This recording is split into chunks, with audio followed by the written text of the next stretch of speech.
938 centimeters in feet?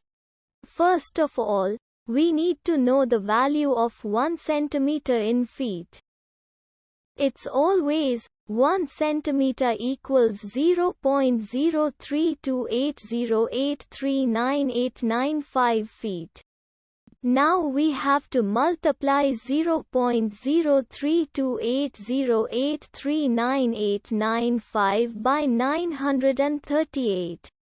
Therefore, 938 centimeters times 0.03280839895 feet equals 30.7742782151 feet.